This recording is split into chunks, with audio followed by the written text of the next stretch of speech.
नारद ते सुख व्यास रहे, पचिहार कोई पुनि पार न पावे। ताहि अहीर की छोहरिया, छछिया भरी छाछ पे नाच नचावे। मित्रों, आप सबका स्वागत है अपने इस YouTube चैनल पर। आप सबका प्रेम और सहयोग जैसा मिल रहा है, इसको आगे भी ऐसे ही बरकरार रखिएगा। आज निर्जला एकादशी जो इस वर्ष 2 जून 2020 को पड़ रही है, अर्थात कल पड़ रही है, उसके महत्व का वर्णन कि किस लिए निर्जला एकादशी को सब एकादशियों में सबसे श्रेष्ठ माना गया, क्या महत्व है। तो एक समय की बात है कि जब पांडव एकादशी का व्रत रखते थे, किंतु भीम को एकादशी का व्रत भी नहीं कर पाते थे क्योंकि भूख सहन नहीं हो पाती थी।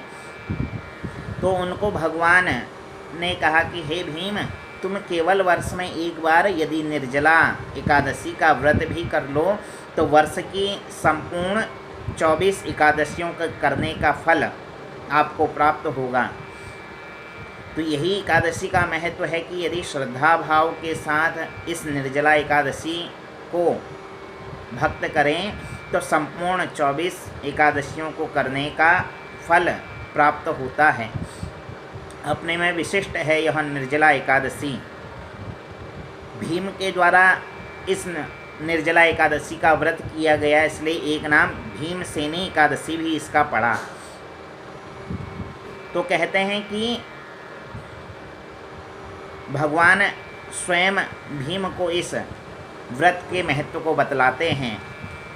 कहने लगे कि भीम, यदि एक दिन भी आप जल ग्रहण ना करो, निर्जला रहकर इस व्रत को करो, सदैव मन में मेरा स्मरण करो, भगवान के स्वरूप का चिंतन सदैव करते रहें, तो इस व्रत को करने का संपूर्ण फल प्राप्त होता है। मन में किसी भी प्रकार का क्लेश, किसी की निंदा, किसी की कटुता, दंभ, पाखंड ना रखते हुए जो जीव इस व्रत को करता है, उपवास को करता है, वह संपूर्ण एकादशियों का फल प्राप्त करता है, इसमें कोई संशय नहीं।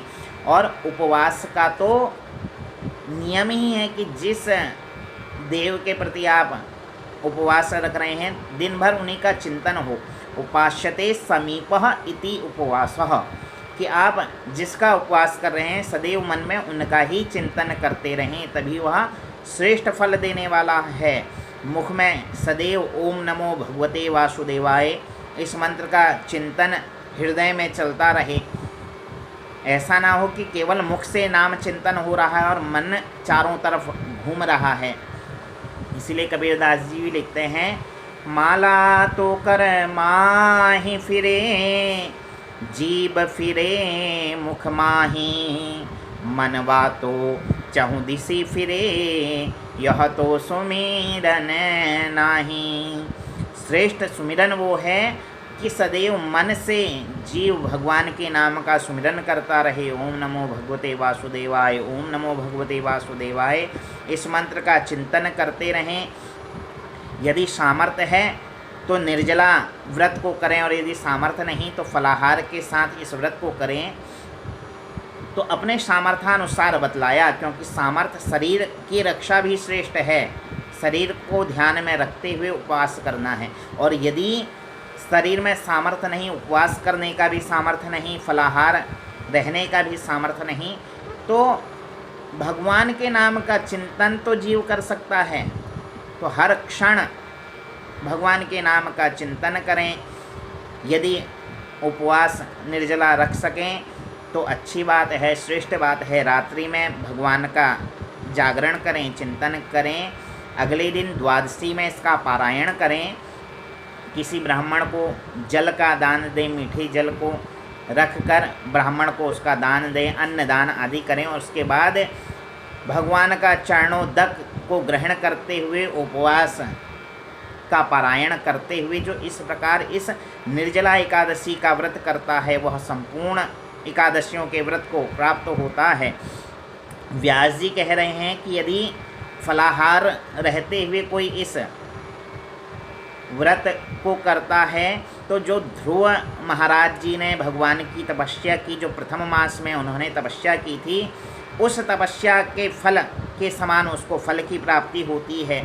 और यदि निर्जला रहकर जो इस व्रत को करता है उसको ध्रुव जी के 6वें मास की तपस्या के बराबर फल की प्राप्ति होती है। किंतु श्रद्धा प्रधान यह व्रत है। श्रद्धा रखते हुए इस दिन दुष्ट व्यक्तियों का संग ना करें, क्योंकि शास्त्र कहता है जैसा करेंगे संग वैसा चढ़ेगा रंग।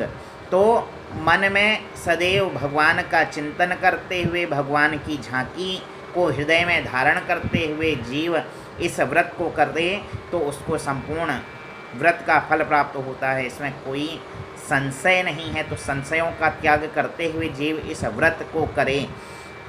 तो भगवान ने इस व्रत का महत्व स्वयं भीम को बतलाया था। तो इस विश्वास श्रद्धा के साथ हम इस व्रत को करें। यदि व्रत ना भी रख सके तो भगवान का चिंतन सदैव हृदय में करते रहें। तो कल यह निर्जला एकादशी का व्रत पड़ रहा है, तो जितने भी उपवासक हैं वह सदैव भगवान का चिंतन करें, मनन करें। और जो उपवास नहीं कर सकता वह भी परमात्मा का चिंतन सदैव हृदय में करते हुए यदि परमात्मा का भी ध्यान कर लें उसको भी इस फल को प्राप्त करता है, इसमें संशय नहीं। यदि भोजन कर भी रहे हैं तो चावल का त्याग करें। निर्जला रह सकें तो अच्छी बात, ना रह सकें तो एक समय फलाहार करें। फलाहार भी नहीं रह सकते तो अन्नाहार भी यदि कर रहे हैं तो चावल का त्याग इस दिन करें। तो इस प्रकार श्रद्धाभाव से आप सब इस व्रत को करें। यह एकादशी आपके जीवन में सब प्रकार के सुखों को लेकर आए। आपकी सब इच्छाएं स्वयं परमात्मा पूर्ण करें। इसी भाव के साथ यदि वीडियो पसंद आई तो लाइक कीजिए, शेयर कीजिए, चैनल को सब्सक्राइब कीजिए। इसी भाव के साथ आज की राधे राधे, जय श्री राम, हर हर महादेव।